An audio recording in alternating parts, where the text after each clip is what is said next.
और इस वक्त देखिए यूक्रेन से सबसे ताजा अपडेट आपको दे दें। यूक्रेन के समय के मुताबिक सुबह के करीब 4:30 बजे राजधानी कीव में एक के बाद एक दो बड़े धमाके सुने गए हैं। सबसे ताजा अपडेट इस वक्त हम आपको यूक्रेन से दे रहे हैं। यूक्रेन की राजधानी कीव में वहां के समय के अनुसार सुबह करीब 4:30 बजे दो बड़े धमाके सुने गए हैं। यह बड़ा अपडेट हम आपको दे रहे हैं। एबीपी न्यूज पर लगातार हर अपडेट हम आप तक पहुंचा रहे हैं, तस्वीरें हम आपको दिखा रहे हैं। खुद राष्ट्रपति जेलेंस्की ने कुछ वक्त पहले दावा किया था कि जो रूसी समर्थक विद्रोही हैं वो घुस आए हैं कीव के अंदर और अलग अलग जगहों पर धमाके कर रहे हैं। और इस वक्त ये बड़ा अपडेट कीव में, राजधानी कीव में वहां के समय के मुताबिक करीब 4:30 बजे दो बड़े धमाके सुने गए हैं। ये इस वक्त का सबसे ताजा अपडेट हम आपको दे रहे हैं। लगातार युद्ध के हालात बने हुए हैं अलग अलग जगहों पर, खास करके पूरे यूक्रेन की बात करें, अलग अलग शहरों में यूक्रेन की सेना और रूस की सेना आमने सामने है। रूस का दावा है कि उसने ज्यादातर मिलिट्री इंस्टॉलेशन पर कब्जा कर लिया है, उनको नेस्तनाबूद कर दिया है। लेकिन दूसरी तरफ यूक्रेन की सेना पूरी तरह से कोशिश कर रही है रूस को जवाब देने की। और इस बीच खबर यह कि कीव से दो बड़े धमाकों की खबरें आ रही हैं। सुबह करीब 4:30 बजे ये दो बड़े धमाके हुए हैं। बिल्कुल। और अभी अगर यूक्रेन के समय की बात करें तो 4:32 का यूक्रेन में अभी समय हो रहा है और कुछ ही देर पहले ही ये धमाके हुए हैं। यूक्रेन में जंग की ये सबसे ताजा खबर आपके सामने। राजधानी कीव में दो बड़े धमाके हुए हैं। इन धमाकों की आवाज सुनाई दी। तड़के 4:30 बजे दो धमाके हुए हैं राजधानी कीव में। कुछ देर पहले खबर ये मिल रही थी कि जो रूसी सैनिक है, जो रूसी सेना है, वो कीव से 10 किलोमीटर की दूरी पर है। लेकिन अब ऐसा लग रहा है कि लगातार कीव पर रूसी सेना हमले कर रही है और करीब पहुंचती जा रही है। और अब तक की बड़ी बातें आपको बता देते हैं। रूस यूक्रेन जंग से जुड़ी हुई ये बड़ी बातें हैं, क्योंकि देखिए यूक्रेन पर रूस का हमला और तेज हो गया है। रूस समर्थित विद्रोही कीव में घुसे हैं। यूक्रेन के राष्ट्रपति ने दावा किया है कीव के करीब हॉस्टमेल एयरपोर्ट पर रूस का कब्जा हो चुका है। बड़ी बातें अब तक की यूक्रेन युद्ध पर। अब तक यूक्रेन के 83 सैन्य अड्डे नष्ट किए जा चुके हैं। रूस की तरफ से कहा गया है रूस ने चेर्नोबिल न्यूक्लियर प्लांट पर भी अपना कब्जा कर लिया है और अब तक 60,000 रूसी सैनिक यूक्रेन में दाखिल हो चुके हैं। रूसी हमले में अब तक 137 यूक्रेनी नागरिकों की मौत की भी जानकारी मिल रही है। यूक्रेन ने 100 रूसी सैनिकों को मार गिराने का दावा किया है। बड़ी जानकारी आपको दे रहे हैं। यूक्रेन ने 5 रूसी जेट और 6 चॉपर गिराने का भी दावा किया है। 9वीं बड़ी बात, पीएम मोदी ने पुतिन से बात की है। तकरीबन 20 मिनट ये बातचीत चली है और शांति बनाए रखने की अपील करते हुए युद्ध को रोकने की भी वो सैनिक नहीं भेजेंगे, लेकिन जो बिजनेस है और जो दूसरे प्रतिबंध हैं उनको जरूर लगाया जाएगा।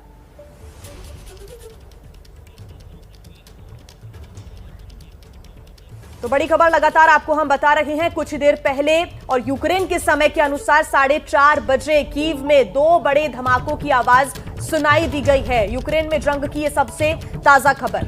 लगातार जिया वहां पर अफरा तफरी का माहौल बना हुआ है। खुद राष्ट्रपति जेलेंस्की बार बार अपनी तरफ से जानकारी देने की कोशिश कर रहे हैं। उन्होंने खुद ये जानकारी दी थी कि यूक्रेन की राजधानी कीव से मात्र 10 किलोमीटर की दूरी पर रूस की सेना मौजूद है। रूसी समर्थक विद्रोही जो है वो कीव में प्रवेश कर चुके हैं। एक के बाद एक धमाकों की खबरें अलग अलग जगहों से आ रही थी, खास करके कीव शहर में भी अलग अलग जगहों से धमाके की खबरें आ रही थी।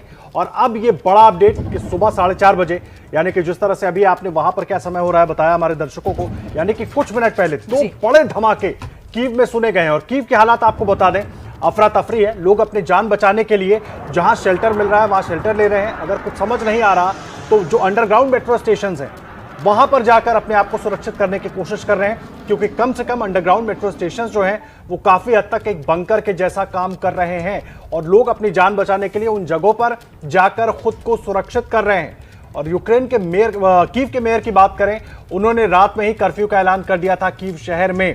और लगातार कल सुबह से ही हम आपको तस्वीरें भी दिखा रहे हैं, कीव में एयर रेड सायरन्स बज रहे थे, क्योंकि यूक्रेन के आसमान पर बार बार रूस के लड़ाकू जहाज नजर आ रहे थे। यूक्रेन के अलग अलग शहरों में कहा यह भी गया कि क्रूज मिसाइल के जरिए भी हमले हुए हैं और अलग अलग मिलिट्री इंस्टॉलेशन को निशाना बनाने की कोशिश हुई है।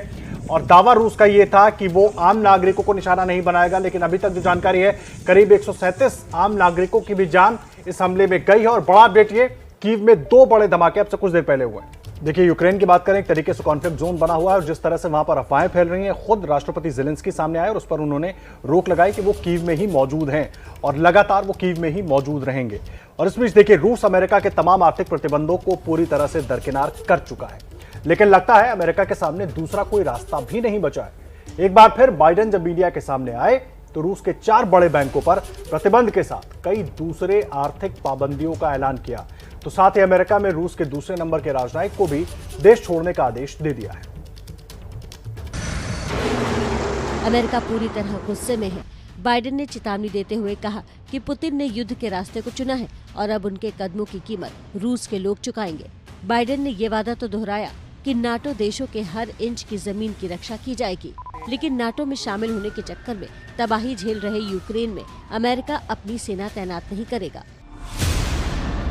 बाइडेन ने पुतिन से बात करने से साफ इनकार कर दिया।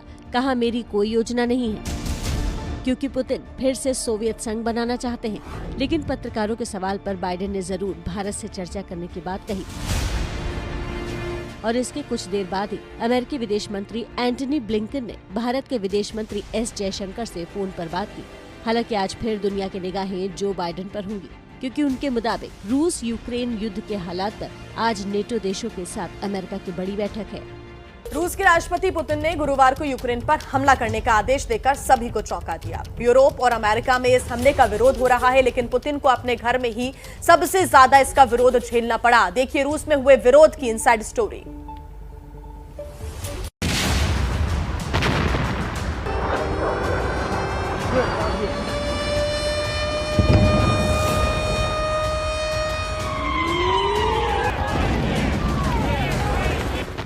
किसी भी नतीजे के लिए तैयार हैं। पुतिन ने किसी की नहीं सुनी, न प्यार से माने न धमकी से, और यूक्रेन पर हमला बोल दिया। पुतिन ने यूक्रेन में नेटो देशों की दखलंदाजी को नाक की लड़ाई बना ली।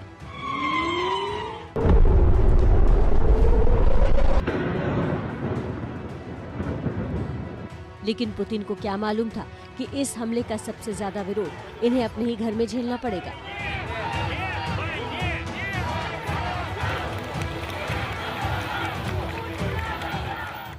रूस के लोगों ने करीब 53 शहरों में यूक्रेन पर हुए हमले के विरोध में प्रदर्शन किया। जनता के इस गुस्से को दबाने के लिए 1700 से ज्यादा प्रदर्शनकारी गिरफ्तार कर लिए गए। अकेले राजधानी मॉस्को से ही 900 से अधिक लोगों को हिरासत में लिया गया है।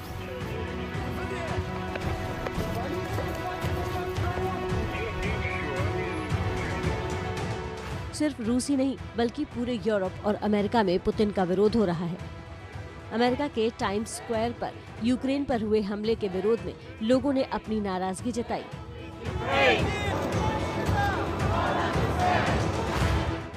न्यूयॉर्क स्थित रशियन मिशन के बाहर भी हमले के विरोध में प्रदर्शनकारियों ने मार्च निकाला।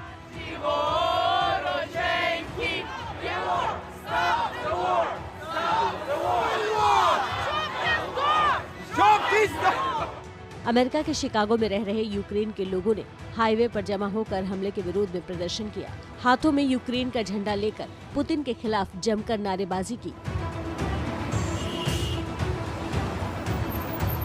ग्रीस में भी इस हमले का विरोध हुआ। एथेंस में यूक्रेन के लोगों ने विरोध में प्रदर्शन किया।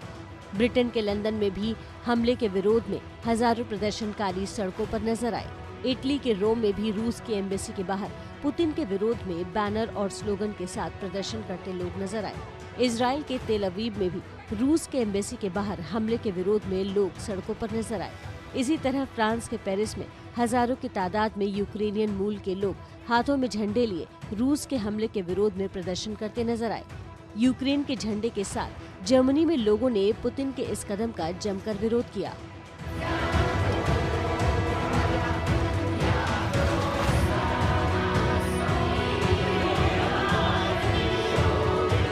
और आपको ये भी बता दें, पीएम मोदी और राष्ट्रपति पुतिन के बीच कल देर शाम जो बातचीत हुई है उसका एक सकारात्मक नतीजा ये जरूर निकला है कि पुतिन प्रशासन भारतीय छात्रों को यूक्रेन से निकालने में मदद करेगा। ये भरोसा पुतिन की ओर से मोदी को मिला। भारत सरकार भी अपने तरीके से छात्रों के रेस्क्यू ऑपरेशन में जुट गई है।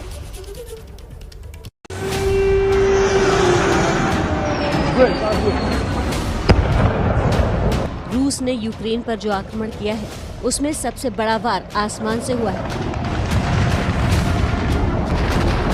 नतीजा 24 घंटे के भीतर रूस यूक्रेन की राजधानी तक पहुंच गया और यूक्रेन के पूरे हवाई क्षेत्र पर रूस का कंट्रोल हो गया।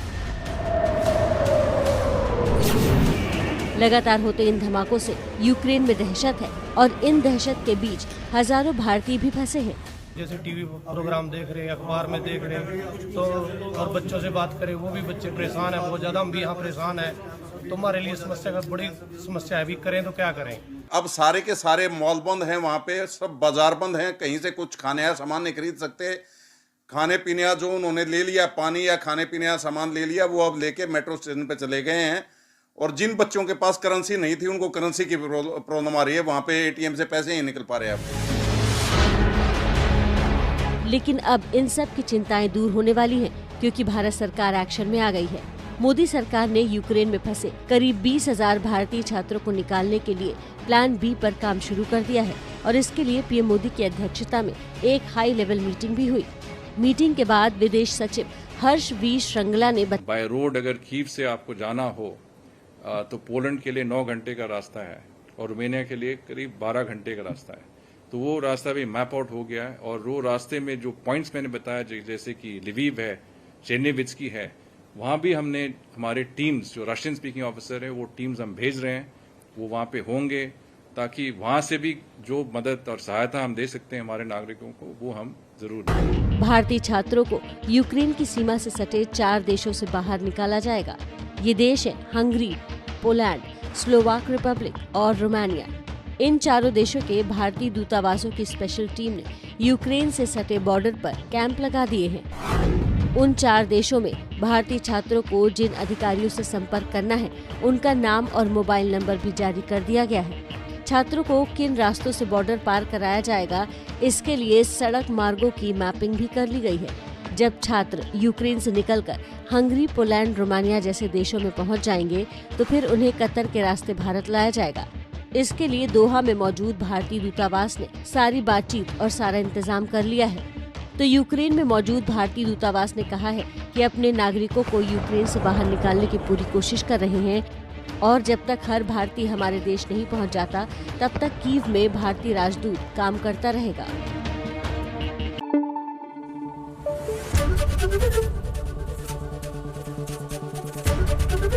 एबीपी न्यूज आपको रखे आगे।